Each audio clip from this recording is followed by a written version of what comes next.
Molson est fier de présenter ce documentaire en hommage au club de hockey canadien, détenteur de la Coupe Stanley, et d'apporter ainsi une modeste contribution à l'essor de notre sport national.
Lac s'empare de la rondelle, pense et compte. Le Canadien remporte le championnat du monde. Les joueurs sont fous de joie. La Coupe Stanley nous revient. C'est un grand soir de conquête. C'est un autre bel exploit du club canadien. La Coupe Stanley, conquête la plus convoitée sur glace. Quelle belle prouesse de l'avoir gagnée. Des mois ont passé, et même aujourd'hui, en écrivant cet article, je me pince pour être sûr que je ne rêve pas. Toi, Maurice? Pardon, Zatic? Est-ce que tu te pinces encore, comme le veut l'expression de chez nous? Pas depuis le soir de la dernière partie. Maurice, d'après toi, quel a été le plus grand facteur dans la conquête de la Coupe? Pour moi, Zatic, le plus grand facteur a été Butch. Demande-le donc au capitaine. Voyons, Maurice, tu exagères. Tu n'en prends pas le crédit. Réellement, ce fut l'esprit d'équipe et de bonne entente. Émile, tu as déjà évolué sur des équipes de la Coupe Stanley? Oui, 2 fois antérieurement. Mais cette fois, ici, ce fut différent. Quand la lumière s'est allumée pour le point décisif, tous les joueurs étaient des étoiles. Tous avaient évolué avec tant d'esprit de vaincre que le mérite était plus grand. Ce fut réellement le plus beau moment de ma carrière. C'est vrai, Émile. Dans une telle saison et avec une telle équipe, ce fut une expérience que l'on n'oublie pas. Nous l'avions dans le sang. Qu'est-ce que t'en dis, toi, Boom? Est-ce que tu t'en rappelles encore? Tu l'as dit, Maurice. La dernière fois, j'ai mon bâton de golf dans les mains, puis je pense que j'ai encore mon bâton de hockey.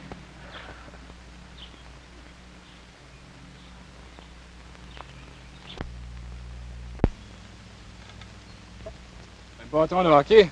Ça paraît dans ton golf.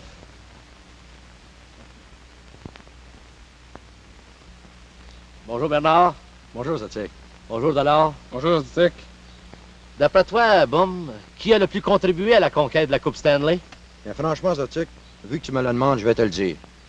C'est la vieille garde, telle que Bouchard, Richard, Elmerlac, Masdel, Belléré, il faut pas oublier les autres aussi.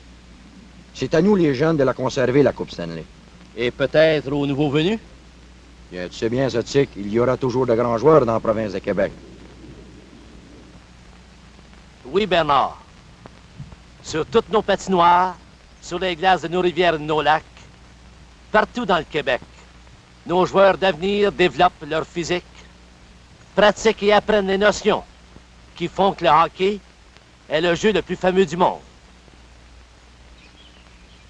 Tous les grands joueurs du Québec n'ont pas participé à la finale de la Coupe Stanley. Je pense justement à un type en particulier que vous connaissez très bien. Tiens, le voilà justement. Allô Jean, bonjour. Rencontre dans les amis. Bonjour, bonjour Johnny. Bonjour, Jean. Bonjour, Jean, bonjour. Prenons un siège, Globel. Le grand Jean, nous comprenons que tu joues aussi au hockey. Oh, je pousse un peu sa rondelle. Un peu beaucoup. Jean, laisse-moi te dire que tu représentes nettement le joueur d'avenir. Jean, nous avons hâte de t'avoir. Je te dis que j'en ai appris avec eux autres. Mais Boom, tu sais que Jean est déjà un bon joueur. Je ne suis pas inquiet pour lui. Assez, monsieur, assez. Pas trop de modestie. Il est facile de trouver en toi, Jean, les qualités d'un joueur parfait. De constater chez Béliveau les qualités naturelles de l'athlète, le physique robuste et bien balancé, l'aisance au jeu, le coup de patin, l'habileté et l'intelligence à manier le bâton, le lancer foudroyant et la précision. Ces qualités lui ont valu de beaux honneurs et décrivent nettement ce que doit être le joueur d'avenir. Il est sur les traces des Morens, Joliat, Maurice Richard, Blake, Lépine, Manta, Albert Leduc, Émile Bouchard et autres immortels du club canadien. Tout cela n'est pas du calibre de la Ligue nationale, je le sais. J'ai joué 3 parties avec vous, et quand j'ai compté 3 points dans une joute avec ton aide, Maurice, ce fut la plus grande sensation de ma vie. Pour briller dans la NHL, il faut beaucoup de travail, d'endurance, d'intelligence et d'habileté. N'est-ce pas, Butch? Il y a aussi l'enthousiasme des foules, un réel support dans notre jeu national. Rien de plus vrai, Butch. Quand nous sommes sur la glace, nous ressentons la présence des spectateurs. Ce support des foules rend possible les finales de la Coupe Stanley. Il est semi-finale aussi, Maurice. Parlons-en des buts importants de Boom Boom qui nous ont aidés à battre Chicago. Dans cette série, Geoffrion a compté 6 buts très essentiels qui ont inspiré les joueurs. Il s'est révélé un joueur d'équipe et un money player. D'ailleurs, tous les joueurs ont brillé d'un vif éclat.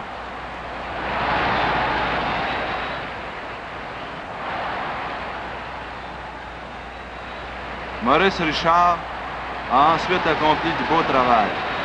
Il a compté un point qui n'a pas été accordé. Les joueurs ont protesté, surtout Almelac et Belleret. Mais ce fut en vain.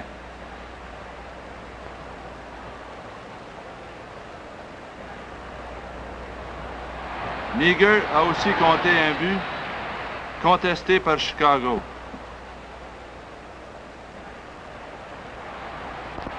Mazur a dirigé une attaque pour compter un beau point. Rien ne pouvait plus résister à notre élan. La tension nerveuse était devenue si grande que Jerry McNeil suggéra au coach de le remplacer par Plante. Ce fut un beau geste de sa part. Ce travail d'équipe, si bien démontré par McNeil et Plante, nous a permis de l'emporter. Tu as bien raison, Émile, car Plante s'est signalé. Al Rollins a aussi affiché une superbe tenue dans la cage des éperviers. Il a été un héros pour les perdants. La série a été intéressante au possible et il vous a fallu avoir recours à toutes vos ressources et à toute votre habileté pour l'emporter à la limite des 7 parties. Un jeune partisan du tricolore obtient le bâton de Rollins comme souvenir. En parlant d'esprit d'équipe, Jerry McNeil et Jacques Plante en sont un bel exemple. Les voici justement. Bonjour Jerry. Bonjour, Butch. Bonjour Jacques. Bonjour, Butch. De quoi parlais-tu, Butch? Je discutais justement de la belle coopération qui existait entre vous deux l'hiver dernier. Oui, Butch, Jacques ici a fait du très beau travail quand il m'a remplacé. Je le savais capable. Il fallait bien que je fasse ma part, Jerry. J'avais conduit le club dans le détail et je n'étais pas pour vous laisser tomber. J'ai tout simplement fait mon possible. J'étais bien content de devoir revenir au jeu. Dans tout cela, personne ne parle des supposés fameux Red Wings de Détroit. Qui aurait pensé que les Bruins de Boston les auraient battus? Maurice, les Red Wings ont certes reçu le choc de leur histoire. Oui, les Bruins ont vraiment surpris tout le monde, mais pas moi. J'ai toujours douté de la supposée puissance du Détroit. Soyez assurés qu'il me fait toujours plaisir de voir les Red Wings battus. Quand les Red Wings ont gagné la première joute de la série par 7-0, tout le monde croyait bien qu'ils allaient tout balayer en 4 parties consécutives. Mais les Bruins les ont humiliés en remportant 3 victoires de suite. En effet, Maurice, les buts de Ed Sanford, Léo Labine, Jack McIntyre et Mel Schmid ont complètement désemparé Détroit. Et Terry Sawchuk a été bombardé sans répit.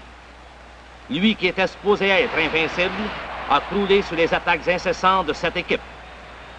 Après avoir connu une saison plutôt médiocre, McIntyre a été l'un de ces héros qui se révèlent parfois dans les séries éliminatoires. Mais si Boston a compté sur ses jeunes, il ne faut pas oublier que ces vétérans ont une large part de crédit. Mel Schmidt a été une inspiration continuelle pour ses copains de jeu et bien secondé par son inséparable compagnon Woody Dumart, Schmidt a pris la charge des ralliements pour percer la forteresse du Détroit.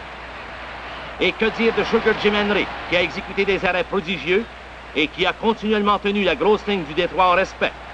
Henry s'est moqué presque à volonté des Gordie Howe, des Ted Lindsay et des Red Kelly. Les Bruins ont peut-être évolué par-dessus leur tête, mais les jeunes et les vétérans ont superbement combiné leurs efforts pour éliminer les anciens champions en 6 parties et ainsi venger la défaite du Canadien dans le détail précédent. Lynn Patrick, instructeur des Bruins, est félicité par ses coéquipiers. Le grand moment est arrivé. La série finale commence contre Boston, club qui avait été la bête noire du club canadien au cours de la saison régulière. Nous étions confiants, Zatic. Nous étions heureux de voir le Détroit éliminé aussi. Quand je me suis dirigé vers la chambre, ce soir-là, tous étaient décidés d'en finir. En effet, Maurice, la confiance régnait. Vous aviez l'air de véritables champions, toi, Geoffrion, Plante, McNeil, Bouchard et Saint-Laurent. Les joueurs d'attaque étaient prêts. Eddie Major, Elmer Lack, Maurice Richard, Bert Olmsted, Johnny McCormack, Lorne Davis, Paul Meagher, Billy Ray, Bernard Geoffrion, Floyd Curry, Kenny Mosdell, Callum Mackey, Dick Gamble, Dickie Moore, Paul Masnick,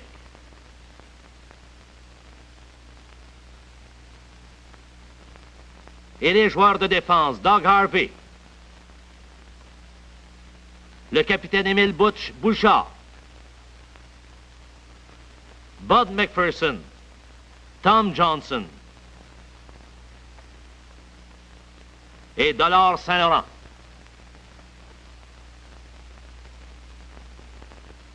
Jacques Plante est le gardien de but, alors que le Canadien, portant son uniforme blanc, saute sur la patinoire du Forum pour la première partie. Bill Chadwick est l'arbitre. Dès la 2e minute de jeu, profitant d'une punition, les Bruins se portent à l'attaque. Sur un beau jeu de passe entre Fleming McKell et Al Leko, le joueur de défense Bob Armstrong compte le premier point au début de la joute.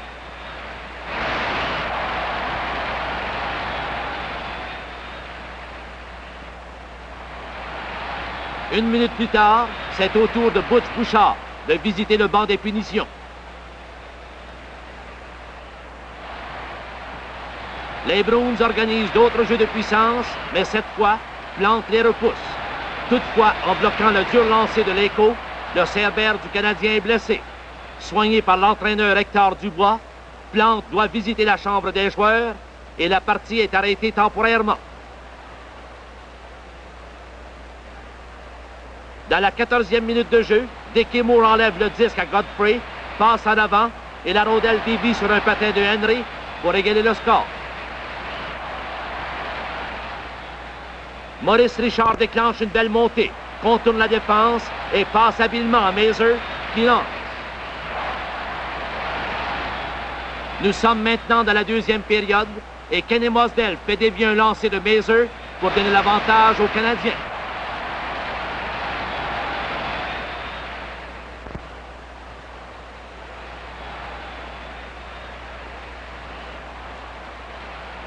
Le tricolore domine entièrement dans cette deuxième reprise.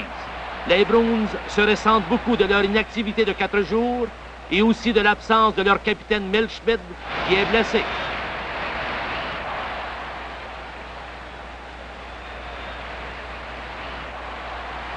Richard passe à Olmsted qui lance, mais Henry bloque. Son lancer revers et déblaye le rebond juste à temps. Plante se signale alors que le jeu est rude.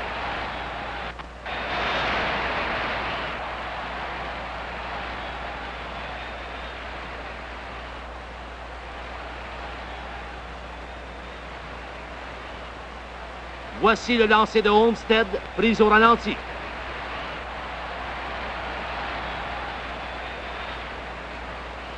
Geoffrion lance un de ses fameux boulets et Henry brille de nouveau. Nous sommes dans la 3e période et le Canadien mène par 3-1. Harvey est puni et Boston reprend un peu d'espoir lorsqu'Armstrong déclenche une attaque qui permet à Pearson de compter.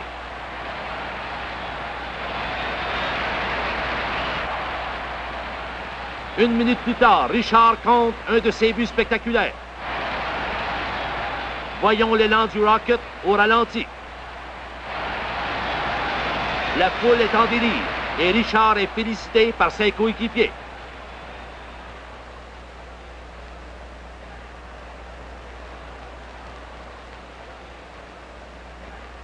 Les Bruins ne cessent d'attaquer, mais la défense du Canadien est solide jusqu'à la fin et le tricolore gagne la première joute 4-2. La deuxième partie a également lieu au Forum. Sugar Jim Henry exécute un bel arrêt devant Geoffrion dès le début. Johnson bouscule Topazini le long de la bande et les esprits s'échauffent. L'arbitre Storey surveille l'incident pendant que ses juges de ligne interviennent. Léo Labine fait du beau jeu et déjoue Plante pour donner l'avance aux Bruins après seulement 4 minutes de jeu.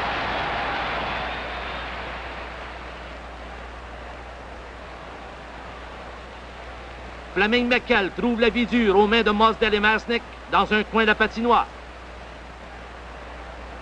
Puis Geoffrion fonce dangereusement avec l'aide de Lac. La poussée des Bruins est maintenue. Réal Chèvrefils lance et Eddie Sanford compte le deuxième but des Bruins vers la fin de la première période.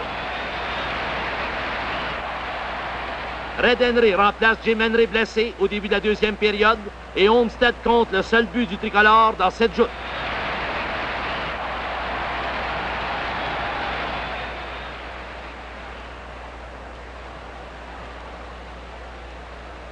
Cependant, Sanford, aidé de Fleming McKell, compte son deuxième point pour donner le coup de grâce aux Canadiens. Le bleu-blanc-rouge bataille dans la troisième période et sur une superbe passe de Lac, Mazur manque le filet par un pouce. Le valeureux capitaine Butch Bouchard déclenche un puissant élan, mais les Bruins, de bons spécialistes de la défensive, repoussent toutes les attaques.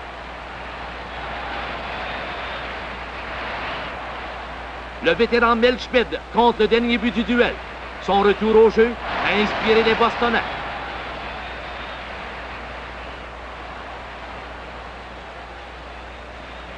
C'est en vain que le Canadien tente un ralliement de dernière heure.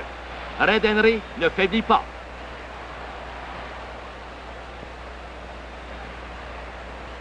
Dans la dernière minute des hostilités, une bataille en règle éclate entre Dickie Moore et Ed Sanford. Moore est projeté sur la glace. Tom Johnson et Bill Quackenbush se bousculent également, mais les officiels interviennent. C'est le dernier incident du duel et les Bruins l'emportent par 4-1.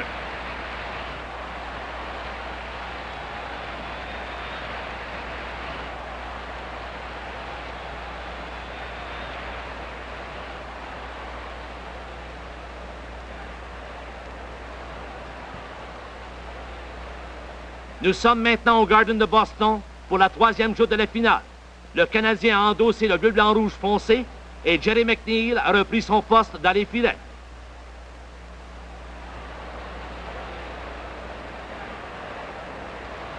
Johnson déclenche une montée, reprend le disque de Mosdell au centre, contourne la défense des Bruins et déjoue habilement Red Henry. Le Canadien mène par 1-0. Bouchard et Johnson accordent une solide protection à McNeil.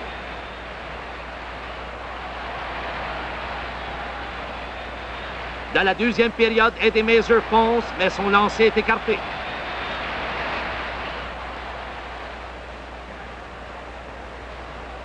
Et à l'autre bout, McNeil se montre aussi efficace. Paul Masdick contourne la cage et compte. C'est le deuxième point du tricolore.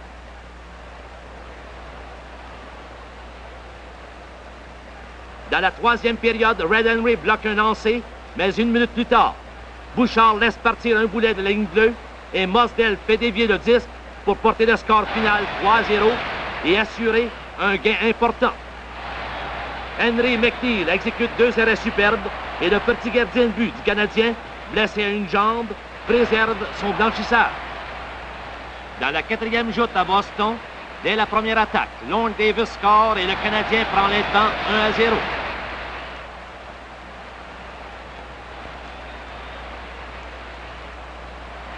Léo Labine déclenche un élan d'un bout à l'autre de la glace, mais Saint-Laurent le met en échec. L'action est mouvementée. Saint-Laurent est puni. Mosdell monte sur l'aile droite, lance. Henry bloque et Joe Cloutier s'empare du rebond. Doug Harvey fait du travail intelligent pour attirer la défense des Bruins vers lui et passer ensuite à Richard, qui ne donne aucune chance à Henry. Le Canadien mène 2-0.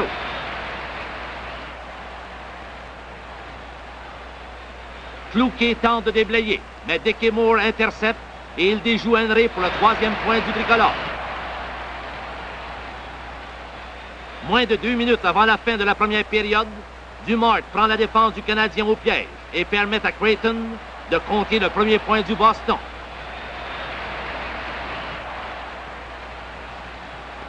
Nous sommes dans la deuxième période. Chèvrefils et Labine attaquent. Harvey et McNeil les repoussent. Harley co-attaque alors que les Bruins tentent de combler leur déficit.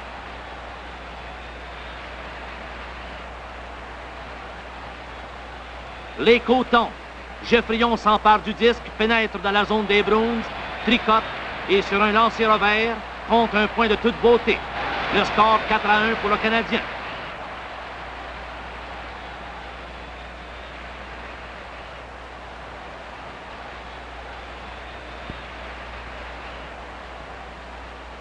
Dans la troisième période, Schmidt est mis en échec par Lack et dans un autre coin de la patinoire, Bob Armstrong et Callum McKay se chamaillent. Ils en viennent au coup. On les sépare.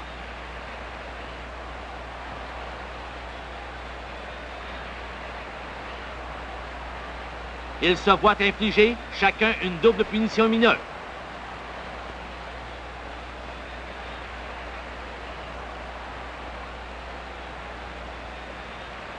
Pendant leur absence, Maurice Richard s'empare la rondelle, traverse toute la patinoire pour venir compter son deuxième point de la partie.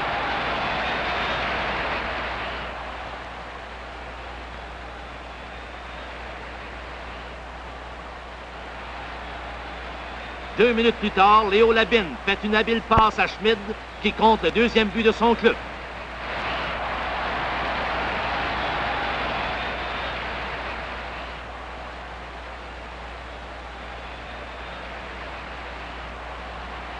Émile Bouchard, jouant le meilleur hockey de sa carrière, couvre bien ses adversaires.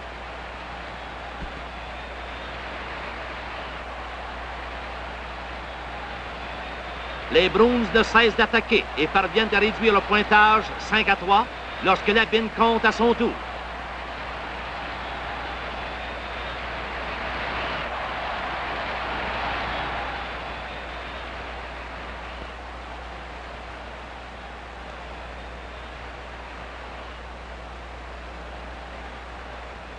Le valeureux Jerry McNeil a de nouveau recours à des soins 2 minutes avant la fin de la joute, tellement les douleurs de sa jambe blessée sont intenses.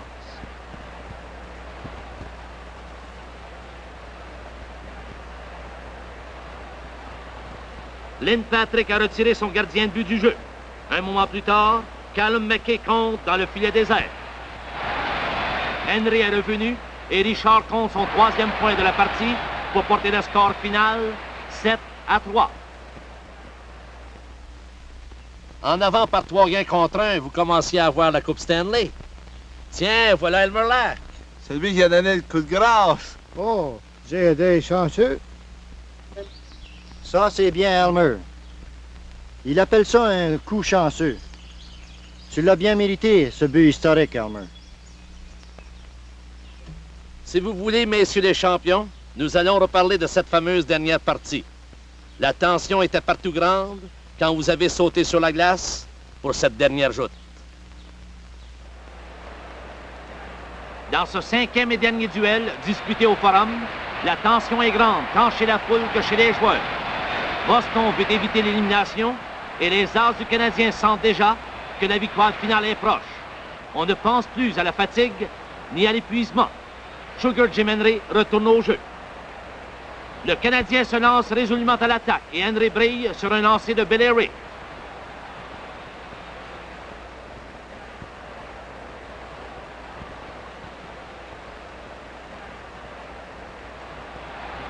À leur tour, les Bruins foncent, mais Jerry McNeil ne cède en rien à son rival. Les gardiens de but se surpassent à mesure que la partie progresse. Johnson passe à Maurice Richard et Henry doit se jeter à terre pour bloquer. Le jeu devient corsé.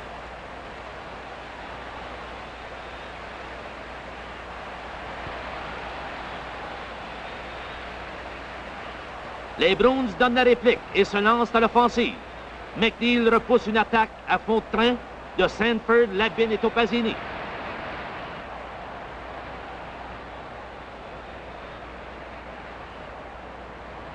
Le capable Mill Schmidt lance un coup de revers et encore une fois, McNeil exécute l'arrêt.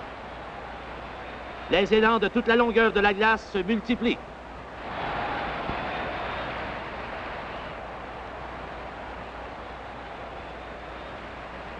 Un seul point peut paraître bien gros. Masnick en réussit un à la fin de la première période, mais il n'est pas alloué. La lumière verte s'est allumée avant la rouge.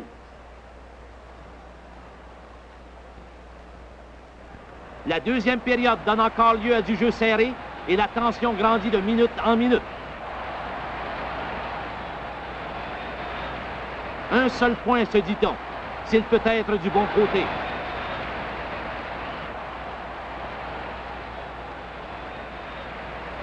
La troisième période. Tous ont le cœur sur la main. Le moindre lancer soulève la foule. On sent que le premier but compté décidera de la victoire.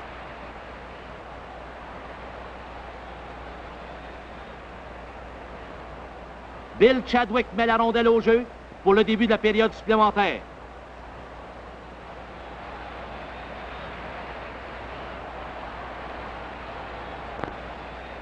Tom Johnson passe à Eddie Major le long de la rampe. Major traverse le centre de la glace et pénètre dans la zone des Bruins sur l'aile droite. Il lance un coup de revers que Henry bloque. Le disque va dans le coin où Richard l'enlève à Schmid pour passer à Elmer Lack qui lance et compte.